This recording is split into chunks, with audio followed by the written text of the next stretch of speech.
ಮಾನ್ಯ ಸಚಿವರು ಸಮರ್ಪಕವಾಗಿ ಹೇಳಿದ್ದಾರೆ. ಆದ್ರೆ ಒಂದು ಏನಂತ ಹೇಳಿದ್ರೆ ಆದಷ್ಟು ಬೇಗ ಕೆಲಸ ಪೂರ್ಣ ಆಗ್ಲಿ ಅಂತ ಹಣ ಬಿಡುಗಡೆ ಮಾಡಿದ್ದಾರೆ.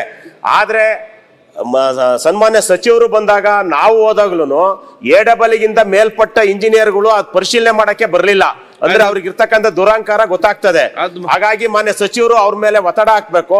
ಮತ್ತೆ ಇನ್ನ ಅಲ್ಲಿ ಕುಡಿಯೋ ನೀರಿಗೆ ತೊಂದರೆ ಆಗಿರೋದನ್ನ ಮಾನ್ಯ ಸಚಿವರ ಗಮನಕ್ಕೆ ಅವ್ರು ಬಂದಾಗ್ಲೇ ತಿಳಿಸಿದೀವಿ. ಅದಕ್ಕೆ ಅಲ್ಲಿ ಏನು ಮಳೆ ನೀರು ಕೊಯ್ಲು ಮಾಡ್ಬೇಕು, ಅದ್ ಬಿಟ್ರೆ ಬೇರೆ ಏನು ದಾರಿ ಇಲ್ಲ ಅಂತ ಅವರಿಗೂ ಗೊತ್ತಿದೆ. ಆದಷ್ಟು ಬೇಗ ಮಳೆ ನೀರು ಕೊಯ್ಲುನು ಮಾಡ್ಬೇಕು. ಮತ್ತೆ ಏನು ಬಾಕಿ ಹಣ ಬಿಡುಗಡೆ ಮಾಡೋದಕ್ಕಿಂತ ಮುಂಚೆ ಒಂದು ತಜ್ಞರ ತಂಡ ಕಳಿಸಿ ಸಮರ್ಪಕವಾಗಿ ಕೆಲಸ ಮಾಡಿದಾರ ಅಂತ ನೋಡಿದ ಮೇಲೆ ಹಣ ಪಾವತಿ ಮಾಡ್ಬೇಕು ಅಂತ ಗಮನಕ್ಕೆ ತರ್ತಾರೆ. ಸದಸ್ಯರ ಜೊತೆ ಒಂದು ಚರ್ಚೆ ಮಾಡಿ ಅಲ್ಲಿ ಚೀಫ್ ಇಂಜಿನಿಯರ್ಗೆ ಇನ್ಸ್ಪೆಕ್ಷನ್ ಮಾಡಿಸಿ ಅದು ಸಮರ್ಪಕವಾಗಿ ಆದ್ಮೇಲೆ ಹಣ ಬಿಡುಗಡೆ ಮಾಡಿ. ಧೀರಜ್ ಮುನಿರಾಜ್.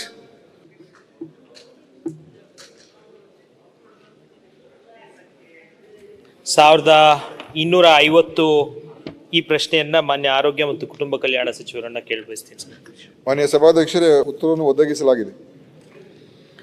ಸಭಾಧ್ಯಕ್ಷರೇ, ಈ ಒಂದು ಪ್ರಶ್ನೆ ನಾನು ಕೇಳಿರುವಂಥದ್ದು ಬೆಂಗಳೂರು ಗ್ರಾಮಾಂತರ ಜಿಲ್ಲೆಯ ದೊಡ್ಡಬಳ್ಳಾಪುರಿನ ಜಿಲ್ಲಾಸ್ಪತ್ರೆ 250 ಹಾಸಿಗೆಗಳ ಜಿಲ್ಲಾಸ್ಪತ್ರೆಯ ಕುರಿತು ಈ ಪ್ರಶ್ನೆ ಕೇಳಿರುವಂಥದ್ದು. ಸಭಾಧ್ಯಕ್ಷರೇ, ಮಾನ್ಯ ಸಚಿವರನ್ನ ಇಲಾಖೆಗೆ 2023ನೇ ಇಸ್ವಿಯಲ್ಲಿ ಡಿಸೆಂಬರ್ ತಿಂಗಳಲ್ಲಿ ಚಳಿಗಾಲದ ಅಧಿವೇಶನದಲ್ಲಿ 7/12/2023 ಇದೇ ಪ್ರಶ್ನೆ ಕೇಳಿದ್ದೀನಿ. 2024ನೇ ಇಸ್ವಿಯಲ್ಲಿ 2 ಬಾರಿ ಅಧಿವೇಶನದಲ್ಲಿ ಈ ಪ್ರಶ್ನೆಯನ್ನ ಕೇಳಿದ್ದೀನಿ. 2025ನೇ ಇಸ್ವಿ ಈ ಬಾರಿನೂ 2 ಬಾರಿ ಈ ಪ್ರಶ್ನೆಯನ್ನ ಕೇಳಿರುವಂಥದ್ದು. ಸಭಾಧ್ಯಕ್ಷರೇ, 2019-20ನೇ ಸಾಲಿನಲ್ಲಿ ದೊಡ್ಡಬಳ್ಳಾಪುರ ತಾಲೂಕು ಆಸ್ಪತ್ರೆ ಜಿಲ್ಲಾಸ್ಪತ್ರೆಯನ್ನಾಗಿ ಘೋಷಣೆ ಆಗಿತ್ತು. ಇದಾದ ನಂತರ 2023ನೇ ಇಸ್ವಿಯಲ್ಲಿ ಮಾರ್ಚ್ ತಿಂಗಳಲ್ಲಿ 167 ಕೋಟಿ ರೂಪಾಯಿ ವೆಚ್ಚದಲ್ಲಿ ಆದೇಶ ಸಂಖ್ಯೆ 14 CJM 2019 ಇದರ ಅಡಿಯಲ್ಲಿ 2023ನೇ ಇಸ್ವಿಯಲ್ಲಿ 167 ಕೋಟಿ, ಅದು 2 ಹಂತದಲ್ಲಿ 113 ಕೋಟಿ ಒಂದ್ಸತಿ ಬಿಲ್ಡಿಂಗ್ಗೆ, ಅದಾದ ನಂತರ ಮೂಲಭೂತ ಸೌಕರ್ಯ ಹಾಗೂ ಸಿಬ್ಬಂದಿಗೆ 54 ಕೋಟಿ 2 ಸ್ಟೇಜ್ ಅಲ್ಲಿ ಇದಕ್ಕೆ ಏನು ಅನುದಾನವನ್ನ ಮೀಸಲಿಟ್ಟಿದ್ರು. ಸಭಾಧ್ಯಕ್ಷರೇ, ಇದು 9 ಎಕರೆ 38 ಜಾಗದಲ್ಲಿ ನೂತನವಾದಂತಹ ಜಿಲ್ಲಾಸ್ಪತ್ರೆಯನ್ನ 2021ನೇ ಇಸ್ವಿಯಲ್ಲಿ ಜಾಗ ಗುರುತಿಸಿರುವಂತದ್ದು. ಈಗಿರುವಂತ ತಾಲೂಕು ಆಸ್ಪತ್ರೆ ಕೇವಲ 4 ಎಕರೆ 20 ಗುಂಟೆಯಲ್ಲಿ ಇರುವಂತ ತಾಲೂಕು ಆಸ್ಪತ್ರೆ. ನಗರದ ಸಂಪರ್ಕ ಇರುವಂತಹ ಕಡೆ ಸಿದ್ದೇನಾಯಕನಹಳ್ಳಿ ಗ್ರಾಮದಲ್ಲಿ 10 ಎಕರೆ ಜಾಗದಲ್ಲಿ ಜಿಲ್ಲಾಸ್ಪತ್ರೆಗೆ ಜಾಗ ಒದಗಿಸಿರುವಂತದ್ದು. ತಾಲೂಕಲ್ಲಿ ಈಗ ನಡೀತಾ ಇರುವಂತಹ ತಾಯಿ ಮಗು ಆಸ್ಪತ್ರೆ ಸರ್, ತಮ್ಗೆ ತಾವೂನು ಭೇಟಿ ಕೊಟ್ಟಿದ್ದೀರಾ, ತಾವು ಬಂದಿದ್ದೀರಾ. ಈ ಆಸ್ಪತ್ರೆಗೆ ಗುದ್ಲಿ ಪೂಜೆ ಮಾನ್ಯ ಮುಖ್ಯಮಂತ್ರಿಗಳು 11/3/2024ನೇ ಇಸ್ವಿಯಲ್ಲಿ, ಈಗಾಗಲೇ 1.5 ವರ್ಷ ಆಗಿದೆ ಸರ್, 11/3/2024ರಲ್ಲಿ ಮಾನ್ಯ ಮುಖ್ಯಮಂತ್ರಿಗಳ ಅಧ್ಯಕ್ಷತೆ, ಮಾನ್ಯ ಸಚಿವರಾಗಿರುವಂತಹ ಜಿಲ್ಲಾ ಉಸ್ತುವಾರಿಗಳಂತ KH ಮುನಿಯಪ್ಪ ಸಾಹೇಬರು, ತಾವು ಮತ್ತು DCM ಸಾಹೇಬರು ತಮ್ಮೆಲ್ಲರ ಸಮ್ಮುಖದಲ್ಲಿ ಈ ಕಾರ್ಯಕ್ರಮಕ್ಕೆ ಗುದ್ಲಿ ಪೂಜೆ ನೆರವೇರಿದೆ. ಇದಾದ ನಂತರ ಒಂದು ಆದೇಶ ಬರುತ್ತೆ ಸರ್, ಸರ್ಕಾರದ ಆದೇಶ ಸಂಖ್ಯೆ, ಯಾಕಂದ್ರೆ ಇದು ನಿಮ್ಮ ಉತ್ತರದಲ್ಲಿ ಅಧಿಕಾರಿಗಳು ಕೊಟ್ಟಿಲ್ಲ. ಸರ್ಕಾರದ ಆದೇಶ ಸಂಖ್ಯೆ ದಿನಾಂಕ 17/8/2024ರಂದು 2024 ಮತ್ತು 25ನೇ ಸಾಲಿನ ಆಯವ್ಯಯದಲ್ಲಿ 50 ಕೋಟಿ 10 ಲಕ್ಷಗಳನ್ನ ಅನುದಾನ ನಿಗದಿಪಡಿಸಿ ಕಾರ್ಯಕ್ರಮ ಪಟ್ಟಿಗೆ ಅನುಮೋದನೆ ನೀಡಲಾಗಿದೆ.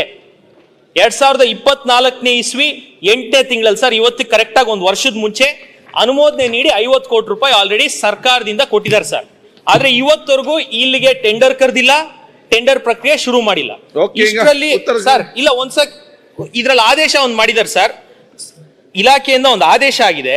ಅಲ್ಲಿ PM ಅಭೀಮ್ ಯೋಜನೆ ಅಡಿಯಲ್ಲಿ ಮಾನ್ಯ ಮಂತ್ರಿಗಳು ದಿನೇಶ್ ಗುಂಡೂರಾವ್ ಸಾಹೇಬ್ರೆ ಬಂದ್ರು, ಅವರೇ ಗುದ್ಲಿ ಪೂಜೆಯನ್ನ ಕಳೆದ ವರ್ಷ ಅವ್ರ ಕೈಯಲ್ಲೇ ಅಕ್ಟೋಬರ್ ತಿಂಗಳಲ್ಲಿ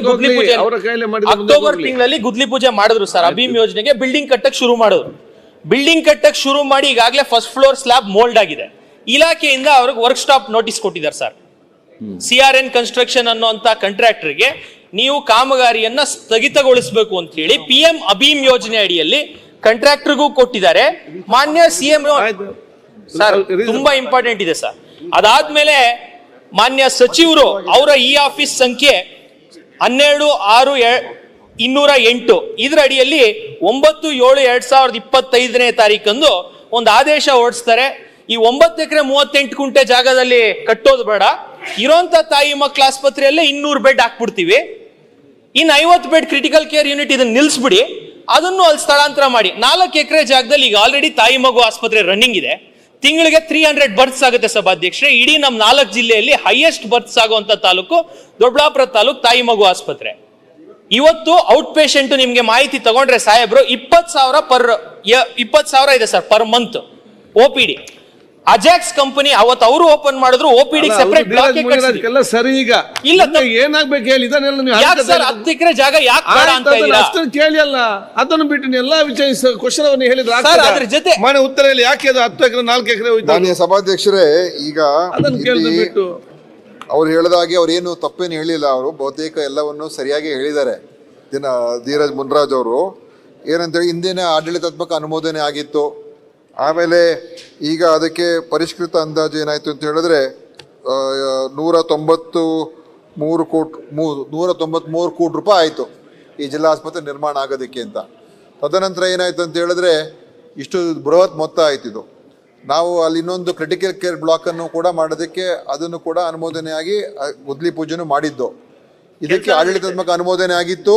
ಆ ಆಡಳಿತಾತ್ಮಕ ಅನುಮೋದನೆ ಆಗಿದ್ದಕ್ಕೋಸ್ಕರ ಅಲ್ಲಿ ದೇವನಹಳ್ಳಿಯಲ್ಲಿ ದೊಡ್ಡ ಸಭೆ ಆದಾಗ ಮುಖ್ಯಮಂತ್ರಿಗಳು ಹಲವಾರು ಕಾಮಗಾರಿಗಳನ್ನು ಶುರು ಮಾಡಿದಾಗ ಇದಕ್ಕೂ ಕೂಡ ಅವರು ಮಾಡಿದ್ದಾರೆ. ಅವತ್ತಿನ ದಿವಸ KH ಮುನಿಯಪ್ಪ ಸಾಹೇಬರು ಅವರು ಉಸ್ತುವಾರಿ ಸಚಿವರು ಅವರ ಅಧ್ಯಕ್ಷತೆಯಲ್ಲಿ ಆ ಕಾರ್ಯಕ್ರಮ ಆಯಿತು, ಅವಾಗ ಮಾಡಿದ್ದಾರೆ. ಆದರೆ ನಂತರ ಏನಾಯಿತು ಅಂತ ಹೇಳಿದ್ರೆ ಇದನ್ನು ನಾವು ಪ್ರಸ್ತಾವನೆ ಆರ್ಥಿಕ ಇಲಾಖೆ ಕಳಿಸಿದಾಗ ಇಷ್ಟು ದೊಡ್ಡ, ಯಾಕಂದರೆ ಅಲ್ಲಿ ಈಗಾಗಲೇ 100 ಬೆಡ್ಡಿನ ತಾಲೂಕು ಆಸ್ಪತ್ರೆ ಇದೆ ಮತ್ತು MCH ಆಸ್ಪತ್ರೆ ಇದೆ. ಮತ್ತು ಈಗ ಕ್ರಿಟಿಕಲ್ ಕೇರ್ ಬ್ಲಾಕ್ ಇನ್ನೊಂದು 50 ಬೆಡ್ಡನ್ನು ನೀವು ಇನ್ನೊಂದು ಕಡೆ ನಿರ್ಮಾಣ ಮಾಡ್ತಾ ಇದ್ದೀರಾ. ಇನ್ನು ಇದಕ್ಕೆ ಪ್ರತ್ಯೇಕವಾಗಿ ಇನ್ನೊಂದು 250 ಬೆಡ್ ಆಸ್ಪತ್ರೆಯನ್ನು ಮಾಡೋದಕ್ಕೆ ಅದರ ಒಂದು ಅವಶ್ಯಕತೆ ಎಷ್ಟಿದೆ. ಯಾಕಂದರೆ ಹಣಕಾಸು ಎಷ್ಟೊಂದು ನಾವು ಖರ್ಚು ಮಾಡೋದು, ಬಿಲ್ಡಿಂಗ್ ಕಟ್ಟೋದು ಮುಖ್ಯ ಅಲ್ಲ. ಅದು ಸರಿಯಾದ ರೀತಿಯಾಗಿ ಸಿಬ್ಬಂದಿ, ಡಾಕ್ಟರ್ಗಳು ಎಲ್ಲ ಉಪಯೋಗಿಸ್ತಕ್ಕಂಥದ್ದು ಕೂಡ ಅಷ್ಟೇ ಮುಖ್ಯ ಆಗಿದೆ. ಅದಕ್ಕೋಸ್ಕರ ಇದನ್ನು ನೀವು ಬೇರೆ ರೀತಿಯಲ್ಲಿ ಯೋಚನೆ ಮಾಡಿ ಅಂತ ನಾವು ಹೇಳೋದಕ್ಕೋಸ್ಕರ ನಾವೇನು ಮಾಡೋದು, ಇರುವಂಥ ತಾಲೂಕು ಆಸ್ಪತ್ರೆ 100 ಬೆಡ್ ಇದೆ, ಅದಕ್ಕೆ ಇನ್ನೊಂದು 100 ಬೆಡ್ ಸೇರಿಸಿ ಅದೇ 200 ಬೆಡ್ ಮಾಡಿ ಈ ಕ್ರಿಟಿಕಲ್ ಕೇರ್ ಬ್ಲಾಕ್ ಹೊರಗಡೆ ಇದೆ ಅದನ್ನು ಕೂಡ ಇದಕ್ಕೆ ಜೋಡಿಸ್ಕೊಂಡ್ರೆ ಹೇಗೆ ಆಗ್ಬೋದು ಅಂತ ಒಂದು ಸ್ಟಾಪ್ ಆರ್ಡರ್ ಕೊಟ್ಟಿದ್ದು. ಈಗ ಆ ಸ್ಟಾಪ್ ಆರ್ಡರ್ ತೆರವುಗೊಳಿಸಿದ್ದೇವೆ. ಅದನ್ನು ಮತ್ತೆ ಅದನ್ನು ಮಾಡಿ ಅಂತ ಹೇಳಿದ್ದೀವಿ. ಆ ಕಾಮಗಾರಿ ಮುಂದುವರಿತದೆ, ಅದೇನು ಈಗ ನಿಲ್ಸೋಕ್ಕೆ ಹೋಗೋದಿಲ್ಲ. ಇದಕ್ಕೆ ಯಾಕೆ ಈ ಥರ ಮಾಡ್ಕೋಬಾರ್ದು ಅಂತ ನಾವೊಂದು ಯೋಚನೆ ಮಾಡಿ, ಯಾಕಂದರೆ ಫೈನಾನ್ಷಿಯಲ್ ದುಡ್ಡು ಖರ್ಚು ಮಾಡೋದು ಮುಖ್ಯ ಅಲ್ಲ, ಅದು ಸರಿಯಾದ ರೀತಿ ಖರ್ಚಾಗಬೇಕು ಅಂತ ಒಂದು ಉದ್ದೇಶ ಇದೆ ಅಷ್ಟೇ, ಬೇರೆ ಇನ್ನೇನಿಲ್ಲ. ನಮಗೆ ಜಿಲ್ಲಾ ಆಸ್ಪತ್ರೆ ಅಲ್ಲೇ ಆಗಬೇಕು, ಅದ್ರ ಬಗ್ಗೆ ಎರಡು ಮಾತಿಲ್ಲ. ಆದರೆ ಇರುವಂಥ ಆಸ್ಪತ್ರೆಯನ್ನು ಉಪಯೋಗಿಸ್ಕೊಂಡು ಅದ್ರ ಜೊತೆಗೆ ಇದನ್ನು ಕೂಡ ಜೋಡಿಸಿ ದುಡ್ಡು ಕೂಡ ಸ್ವಲ್ಪ ಖರ್ಚು ಕಮ್ಮಿ ಆಗ್ತದೆ ಮತ್ತು ಇರುವಂಥ ವ್ಯವಸ್ಥೆ ಅನುಕೂಲ ಆಗುತ್ತೆ ಅಂತ ಒಂದು ಉದ್ದೇಶದಿಂದ ಮಾಡಿದ್ದೀವಿ. ಈ ಹಂತದಲ್ಲಿ ಇದೆ ಮಾನ್ಯ ಸಭಾಧ್ಯಕ್ಷರೇ. ಆದರೆ ಶಾಸಕರು ಮತ್ತು ಸಚಿವರು ಕೂಡ, ಮುನಿಯಪ್ಪನವರು ಕೂಡ ಅವರು ಅದನ್ನು ಹೇಳ್ತಾರೆ, ಇಲ್ಲ ಪ್ರತ್ಯೇಕ ಜಾಗ ಇದೆ, ಹಿಂದೆ ಅನುಮೋದನೆ ಆಗಿದೆ, ಇದನ್ನು ಇದೇ ರೀತಿ ಮಾಡಬೇಕು ಅಂತ. ನಾವು 2 ಪ್ರಸ್ತಾವನೆ ಕೂಡ ನಾನು ಆರ್ಥಿಕ ಇಲಾಖೆ ಕಳಿಸ್ಕೊಡ್ತೀನಿ, ಮತ್ತೊಮ್ಮೆ ಕಳಿಸ್ಕೊಡ್ತೀನಿ. ಸರ್ ಒಂದೇ ಅದೇ ಜಿಲ್ಲಾ ಆಸ್ಪತ್ರೆನೇ ಅದೇ ಯಾವ ರೀತಿ ಮತ್ತೊಮ್ಮೆ ನಾನು ಬೇಕಾದ್ರೆ ನೀವು ಉಸ್ತುವಾರಿ ಸಚಿವರು ಕೂರಿಸಿ ಕಾರ್ಯದರ್ಶಿ ಕೂಡ ಕರೆಸ್ತೀನಿ, ಒಟ್ಟಿಗೆ ಒಂದು ಸಭೆನೆ ಮಾಡೋಣ, ಮುಂದೆ ಏನ್ ಮಾಡಕ್ಕಾಗುತ್ತೆ ಅದ್ರ ಬಗ್ಗೆ ಒಂದು ತೀರ್ಮಾನ ತಗೊಳ್ಳೋಣ. ಕ್ಲಾರಿಫಿಕೇಶನ್ ಕೊಟ್ಬಿಡ್ತೀನಿ ಸರ್. ಇವಾಗ ತಾಯಿ ನಮಗೆ ಪ್ರಾಕ್ಟಿಕಲ್ ಆಗಿ ಏನಾದ್ರು ಒಂದು ಮಾಡ್ಬೇಕು ಅಂತ ಉದ್ದೇಶ ನಾನು ಹೊರಟಿರುವಂತದ್ದು. ನೀವು ಅಲ್ಲಿ ಬೇಡವೇ ಬೇಡ, ನಮಗೆ ಬೇರೆ ಆಸ್ಪತ್ರೆ ಬೇಕೇ ಬೇಕು ಅಂತ. ಇನ್ನೊಂದು ಮನೆ ಸಭಾಧ್ಯಕ್ಷರೇ, ಪಕ್ಕದ ಹತ್ತಿರದಲ್ಲಿ ಇನ್ನೊಂದು ESI ಆಸ್ಪತ್ರೆ ಕಟ್ತಾ ಇದ್ದಾರೆ, ಅದು ಸುಮಾರು 300-400 ಬೆಡ್ ಆಸ್ಪತ್ರೆ. 200 ಬೆಡ್ ESI ಅಲ್ಲಿ ನಾರ್ಮಲ್ ಜನ ಹೋಗ್ಬೋದಾ ಸರ್? ನಾರ್ಮಲ್ ನನ್ನ ಬಡವರು ಹೋಗ್ಬೋದಾ ಸರ್? ಇಲ್ಲ, ನನಗೆ ಹೇಳ್ತಾ ಇರುವಂತದ್ದು ಅಲ್ಲ ಸರ್, ಅದರ ಸೇವೆ ಕೂಡ ಬಹಳಷ್ಟು ಜನರಿಗೆ ಸಿಗ್ತದೆ ESI ಆಸ್ಪತ್ರೆ. ಮಾತಾಡ್ಲ ಸರ್, ನಾನು ಹೇಳ್ತಾ ಇರೋದು, ನನ್ನ ಉದ್ದೇಶ ಅಲ್ಲೊಂದು ಆಸ್ಪತ್ರೆ ಬರಬೇಕು ಅಂತಾನೆ. ಆದ್ರೆ ಅನುದಾನದಲ್ಲಿ ಸ್ವಲ್ಪ ಏನು ಸಮಸ್ಯೆ ಇತ್ತು, ಸಚಿವರು ಮೀಟಿಂಗ್ ಮಾಡೋಣ. ಅಲ್ಲ ದಿನೇಶ್ ಅವರು ಅಲ್ಲಲ್ಲ, ಈ ನನಗೆ ಈ ಒಂದು 4 ಸರಿ ಪ್ರಶ್ನೆ ಬಂದಿದೆ. ಹಾಗಾದ್ರೆ ಪ್ರಶ್ನೆಗೆ ಅರ್ಥನೇ ಇಲ್ಲ. ಈ ಪ್ರತಿ ಸದನದಲ್ಲೂ ಕೂಡ ಪ್ರಶ್ನೆ ಹಾಕಿದ್ದಾರೆ, ಆ ಅರ್ಥನೇ ಇಲ್ಲ. ಪ್ರಶ್ನೆಗೆ ಅರ್ಥನೇ ಪ್ರಶ್ನೆ ಏನಾದ್ರು ಪರಿಹಾರ ಸಿಗುತ್ತೆ ಅಂತ 4 ಸರಿ ಹಾಕಿದ್ದಾರೆ ಅಂದ್ರೆ ಉತ್ತರನೇ ನೀವು ಅದೇ ಪರಿಶೀಲನೆ ನೋಡೋಣ ಮಾಡೋಣ ಮನಸ್ಥಿತಿ ಇದೆ. ಉದ್ಘಾಟನೆ ಅಧ್ಯಕ್ಷ, ಉದ್ಘಾಟನೆ ನಾವು ಗುದ್ಲಿ ಪೂಜೆ ಎಲ್ಲ ಔಟಿದೆ, ಟೆಂಡರ್ ಕರಿಬೇಕಾಗಿತ್ತು ಅಷ್ಟೇ. ಟೆಂಡರ್ ಕರೆದೇ ನಿಲ್ಸಿದ್ದಾರೆ. ನಾನೇ 2 ಸರಿ ಹೋಗಿದ್ದೀನಿ. ಸಭಾಧ್ಯಕ್ಷರೇ, ತಾವು ಆರೋಗ್ಯ ಸಚಿವರು 1 ನಿಮಿಷ ಕೊಡಿ ಸರ್. ಸರ್, ಈಗ ತಾಯಿ ಮಗು ಆಸ್ಪತ್ರೆಯಲ್ಲಿ ತಾಲೂಕು ಆಸ್ಪತ್ರೆ ಇರೋದೇ ತಪ್ಪು ಸರ್. ಯಾಕೆಂದ್ರೆ 300 ಬರ್ತ್ ಆಗ್ತಾ ಇದೆ ಸರ್. ಮಾಮೂಲಿ ಸರ್ಜರಿ ಕೇವಲ 150 ಆಗ್ತಾ ಇದೆ sir. Other surgeries all surgeries orthopedic ಇಂದ ಹಿಡಿದು ಪ್ರತಿಯೊಂದಕ್ಕೂ ಕೇವಲ 150 ಆಗ್ತಾ ಇದೆ. ನೀವು ರಿಪೋರ್ಟ್ ತರ್ಸ್ಕೊಂಡ್ರಿ ಅಂದ್ರೆ ಆಸ್ ಪರ್ ಜನಕ್ಕೆ ಏನ್ ಬೇಕು ಅನ್ನೋದನ್ನ ಕೊಡೋದ್ ಬೇಕಾಗುತ್ತಾ? ನಮ್ಮ ಆಡಳಿತಕ್ಕೋಸ್ಕರ ನಾವ್ ಹೆಂಗ್ ಬೇಕೋ ಅದ್ ಮಾಡ್ಕೊಬೇಕಾಗತ್ತಾ ಸರ್? ESI ಆಸ್ಪತ್ರೆ 3 ಲಕ್ಷ ಕಾರ್ಮಿಕರಿದ್ದಾರೆ ಸರ್ ನನ್ನ ತಾಲೂಕಲ್ಲಿ. ತಾಲೂಕ್ ಜನಸಂಖ್ಯೆ 2.5 ಲಕ್ಷ. ನನ್ ಬಡವರು ESI ಆಸ್ಪತ್ರೆಗೆ ಹೋಗಕ್ಕಾಗುತ್ತಾ ಸರ್? ಈಗ ESI ಆಸ್ಪತ್ರೆ 2013ರಲ್ಲಿ ಮಾನ್ಯ ಮುಖ್ಯಮಂತ್ರಿಗಳು ಗುದ್ಲಿ ಪೂಜೆ ಮಾಡಿರೋದು 23 ಓಪನ್ 25 ಓಪನ್ ಆಗಿಲ್ಲ ಸರ್. ಅದನ್ನ ಧೀರಜ್ ನೀವು ಒಂದು ಅರ್ಥ ಸರ್, ಅಲ್ಲ ಒಂದು ಒಂದೇ ಅರ್ಥ ನಿಮಿಷ ಮಾಡಿಕೊಳ್ಳಿ. ಕೇಳ್ತೀನಿ ಸರ್. ಅಲ್ಲ ಒಂದೇ ನಿಮಿಷ ಸರ್. ಒಂದು Please, ಅರ್ಥ ಒಂದು ನಿಮಿಷ ಆಯ್ತು, ಒಂದು ಅರ್ಥ ಮಾಡಿಕೊಳ್ಳಿ. ನೀ ಕೇಳುವಂತ ಪ್ರಶ್ನೆಯನ್ನು ಸರಿ ತಪ್ಪಂತ ಮಂತ್ರಿಗಳು ಹೇಳಿಲ್ಲ. ಮತ್ತೆ ಯಾಕೆ ಸರ್ ಆದೇಶ ಆಯ್ತು, ಮಾಡಿದ್ರು? ಅದನ್ನೇ ಅಲ್ಲಿಗೆ ಬನ್ನಿ. ಅವ್ರು ಯಾಕೆ ಸರ್ ಆದೇಶ ಮಾಡಿದ್ರು? ಒಂದು ಸೆಕೆಂಡ್, ಅವ್ರು ಕೂಡ ಏನ್ ಹೇಳ್ತಾರೆ, ಅಲ್ಲಿ ಆಸ್ಪತ್ರೆ ಕಟ್ಟಬೇಕೆಂಬ ಸದುದ್ದೇಶದಿಂದಲೇ ಅಲ್ಲಿ ಶಂಕುಸ್ಥಾಪನೆ ಆಯ್ತು. ಇದನ್ನು ಅವಲ್ಲಿ ಕಲಿಸಿಕೊಟ್ಟಂತ ಸಂದರ್ಭದಲ್ಲಿ ಆರ್ಥಿಕಲ್ಲಿ ಚರ್ಚೆ ಮಾಡೋ ನಿಲ್ಲಿಪ್ಪ. ಅವರೊಂದು ಅಭಿಪ್ರಾಯ ಕೊಟ್ಟಿದ್ದಾರೆ. ಆ ಅಭಿಪ್ರಾಯಕ್ಕೆ ಸಂಬಂಧಪಟ್ಟಾಗೆ ಜಿಲ್ಲಾ ಉಸ್ತುವಾರಿ ಸಚಿವರು ಒಂದು ನಿಮಿಷ, ಜಿಲ್ಲಾ ಉಸ್ತುವಾರಿ ಸಚಿವರು ಶಾಸಕರಾಗಿ ನೀವೆಲ್ಲ ಸರಿಯಲ್ಲ, ಇಂದಿನ ರೀತಿ ಆಗ್ಬೇಕೆಂಬ ಹೇಳಿ ನಿಮ್ಮ ಒತ್ತಡ ಕೂಡ ಇದೆ, ಅವರ ಒತ್ತಡ ಕೂಡ ಇದೆ. ಅದಕ್ಕಾಗಿ ಸಚಿವರು ಏನ್ ಹೇಳಿದ್ದಾರೆ, ನಾನು ಶಾಸಕರನ್ನು ಜಿಲ್ಲಾ ಉಸ್ತುವಾರಿ ಸಚಿವ ಹೊರತು ಆರ್ಥಿಕ ನನ್ನ ಕಚೇರಿ ಕರೆಸಿ ಕೂತ್ಕೊಂಡು ಮೀಟಿಂಗ್ ಮಾಡಿ ಅದಕ್ಕೆ ನಾವು ಪರಿಹಾರ ಕಾಣ್ತದೆ ಮಾತನ್ನು ಹೇಳಿದಾರಲ್ಲ. ಇಲ್ಲ ಸರ್, ಒಂದ್ ನಿಮಿಷ ಇನ್ನೇನ್ ಮಾಡ್ಬೇಕು? ತಮ್ಗೆನೆ 2024ನೇ ವರ್ಷ 18ನೇ ತಾರೀಕು 7ನೇ ತಿಂಗಳಲ್ಲಿ ಆರ್ಥಿಕ ಇಲಾಖೆ 50 ಕೋಟಿ 10 ಲಕ್ಷ ಕಾಸು ಕೊಡ್ತು. ಅದೆಲ್ಲೋಯ್ತು ಸರ್? ಅದೆಲ್ಲ ಮೀಟಿಂಗ್ ಅಲ್ಲಿ ಕೇಳಿ, ನಾಲ್ದು ಮೀಟಿಂಗ್ ಉಂಟಲ್ಲ ಅಲ್ಲಿ ಕೇಳಿ ನೀವು. 50 ಕೋಟಿ ಕಾಸು ಕೊಟ್ಮೇಲೆ ಆ ಕಾಸು ಎಲ್ಲೋಯ್ತು? ಅದನ್ನು ಒಬ್ಬ ನಾಲ್ದು BJP meeting ಅಲ್ಲಿ ಕೇಳಿ, ಅದು ಶಾಸಕ ಪರಿಹಾರ ಸರ್, ಒಂದ್ ಕಂಡುಹಿಡಿಯಿರಿ. ಸೆಕೆಂಡ್ ಕೇಳ್ಬೇಕು ಸರ್ ತಾವು ದಯವಿಟ್ಟು. ನಮ್ಮ ಸಮಸ್ಯೆ 2.5 ವರ್ಷ ಆಗಿದೆ. ಮಾನ್ಯ ಮಂತ್ರಿಗಳು ನಮ್ಮ ತಾಲೂಕಲ್ಲಿ ಒಂದು ಹೋಬಳಿ ರಿಪ್ರೆಸೆಂಟ್ ಮಾಡ್ತಾರೆ ಸರ್. ಕರೆಕ್ಟ್. 2023ನೇ ಇಸ್ವಿಯಲ್ಲಿ ಆಗಿ ದುಡ್ಡು ಅನುಮೋದನೆ ಆಗಿ 24ರಲ್ಲಿ ಫೈನಾನ್ಸ್ ಅಲ್ಲಿ ಮುಖ್ಯಮಂತ್ರಿಗಳು 3ನೇ ತಿಂಗಳಲ್ಲಿ ಗುದ್ಲಿ ಪೂಜೆ ಮಾಡಿದ್ಮೇಲೆ ಫೈನಾನ್ಸ್ ಅಲೋಕೇಶನ್ 50 ಕೋಟಿ ಕೊಟ್ಟಿದ್ದಾರೆ. ನಿಮ್ಮ ಸಲಹೆ ಏನು ಈಗ? 10 ಎಕರೆನ ಯಾಕೆ 4 ಎಕರೆ ಈಗ ಮಾಡ್ತೀರಾ ನಿಮ್ಮ ಸರ್? ಸಲಹೆ ಏನು? ವಾಟ್ ಇಸ್ 10 ಎಕರೆ ಜಾಗದಲ್ಲಿ ಹೊಸ ಜಿಲ್ಲಾ ಆಸ್ಪತ್ರೆ ಕಟ್ಟಬೇಕು. ಅಷ್ಟೇ. ಇರುವಂತ ಆಸ್ಪತ್ರೆ ತಾಯಿ ಮಗು ಆಸ್ಪತ್ರೆ ಆಗಿ Correct. ಮುಂದುವರಿಬೇಕು ಸರ್. ಆಯ್ತು. ದಯವಿಟ್ಟು ತಾರತಮ್ಯ ಮಾಡಬಾರದು ಈ ವಿಷಯದಲ್ಲಿ. ಅದು ಮಾಡಿದ್ರೆ ಹೇಳಿದಾರೆ. ನೆಲಮಂಗಲದಲ್ಲಿ ತಾಲೂಕು ಆಸ್ಪತ್ರೆ ಕಟ್ಟಕ್ಕೆ ಫೈನಾನ್ಸ್ ಇದೆ, ಹೊಸಕೋಟೆಯಲ್ಲಿ ಆಸ್ಪತ್ರೆ ಅದಕ್ಕೆ ಕಟ್ಟಕ್ಕೆ ಫೈನಾನ್ಸ್ ಮೀಟಿಂಗ್ ಇದೆ. ಪರಿಹಾರ ಕಾಣ್ತಂತ ಹೇಳಿದ್ದಾರೆ. ಅದಕ್ಕೆ ಜಾಸ್ತಿ ಏನ್ ಮಾಡ್ಲಿಕ್ಕೆ ಸಾಧ್ಯ ಅವರಿಗೆ? ಮೀಟಿಂಗ್ ಮಾಡಿ ಪರಿಹಾರ ಕಾಣ್ತಂತ ಹೇಳಿದ್ದಾರೆ. 50 ಕೋಟಿ ಕಾಸಿದ್ಮೇಲೆ ಇನ್ನೇನ್ ಸರ್? ಆರ್ಥಿಕ ಎಲ್ಲೋ ಇಲಾಖೆ ಸರ್ ಆ ಕರೀತಾರೆ, ಕಾಸು? ಉಸ್ತುವಾರಿ ಸಚಿವರು ನೋಡಿ, ಕೂತ್ಕೊಂಡು ಈಗ ಬಗೆಹರಿಸಿ ಅಂತ ಹೇಳಿದ್ದಾರೆ. ಮತ್ತೆ ಏನ್ ಮಾಡ್ಬೋದು? ಇಲ್ಲಿ ಮ್ಯಾಜಿಕ್ ಆಗ್ತದೆ ಮಾಡ್ಲಿಕ್ಕೆ. ಇರುವಂತ ವ್ಯವಸ್ಥೆ ಏನಾದ್ರು ಮಾಡ್ಲೇಬೇಕು ಅಂತ ನಾವು ಪ್ರಯತ್ನ ಮಾಡ್ತಾ ಇರೋದು. ಅಲ್ಲ ಗೋಪಾಲ ಸರ್ 10 ಎಕರೆ ಇರೋ ಜಾಗ 4 ಎಕರೆ ಹೆಂಗ್ ಸರ್ ಮಾಡ್ತೀರಾ ನೀವು? ನೋಡ್ರಿ,